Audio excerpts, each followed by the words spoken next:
Welcome to another episode of From the Script to the Screen, the Spy Family edition. Like I told you guys before, going over it by volume. So we're going over volume 3, which covers episodes 9 to 11. So as always, first and foremost, want to shout out the creator, Tatsuya Endo. I want to give a shout out to the studio, Cloverworks. Episode 12 is something they call extra missions in the manga. So they ended up covering the first one, which was back in volume 2, which is pretty dope. So shout out to the studio for doing that. And so getting into volume 3 starts off with the rest of the dinner with Yuri, and the first time he comes over and meets the family, being now that he's officially informed of the marriage. And so the dinner ended up being mayhem overall. You guys saw how jealous Yuri was of his sister and the fact that he didn't know about the marriage at all.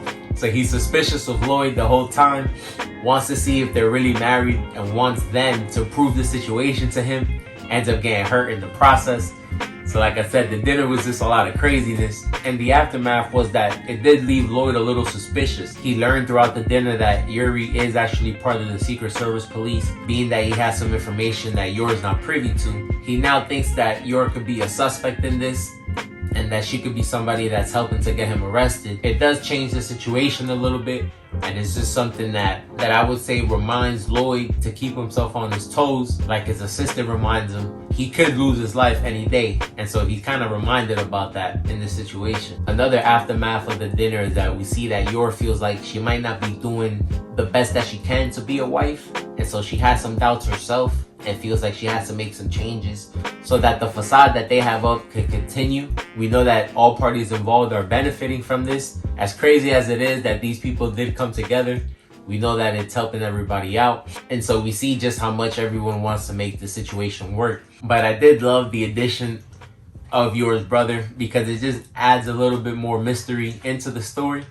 We see that at the end, even though he's just trying to be funny, he does think that Lloyd could be a possible spy, and it would make a good excuse to arrest him.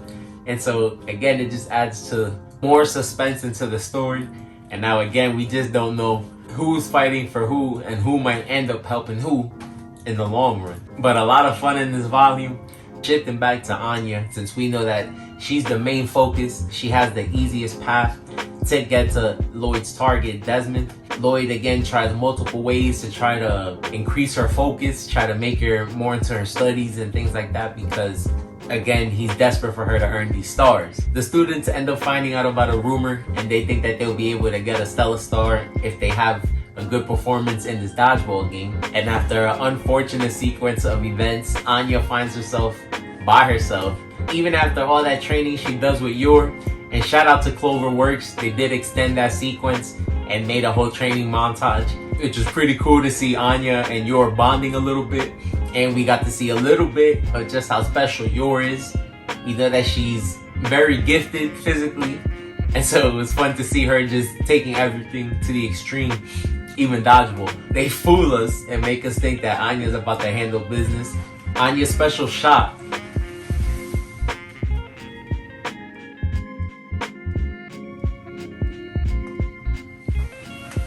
After all that, it's something that she ends up just bouncing the ball into the floor. And so she ends up getting defeated by something else that was hilarious, which was a big kid on the opposing side who was the son of an army general. So he was huge compared to everybody else. But it was also funny to confirm that the kids had just heard a rumor, and so nobody earned a star. But another big moment in the volume comes right at the end. Anya and Lloyd go on another expedition and try to do charity work. Another method Lloyd thinks will be able to help her to get her stellar star. And so they end up going into a hospital, try to do some help around there. And we see that Anya ends up being no help, ends up doing more harm than good in any location that she goes to. And so it ends up not working out. But we see that on the way out, she ends up hearing the thoughts of a kid that's in trouble and ends up going to try to help him out. We know that Lloyd is very attentive, and so he was right behind her, even though she wasn't able to do it herself. All parties involved end up helping out, and the kid is able to come out to safety. And so, like we learned before, there are multiple ways to get these stellar stars. And so, of course, this public spectacle of her coming through for somebody ends up earning her one. Unexpected, but something that motivates her. And so it was nice to see, because we also do see that Anya's surprised by the fact that her powers end up doing good and end up helping somebody. So I thought it was a big moment for her, because even though we don't know much about her, when it comes to telepaths and their powers, is that they feel like sometimes it might be a bother to have someone around that can always know what you're thinking. And so I think she might feel like this, but it's good to see that it ends up doing some good. We see that everybody is very proud of Anya.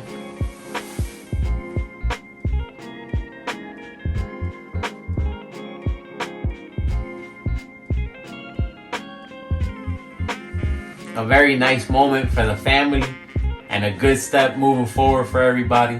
The volume does end in interesting fashion.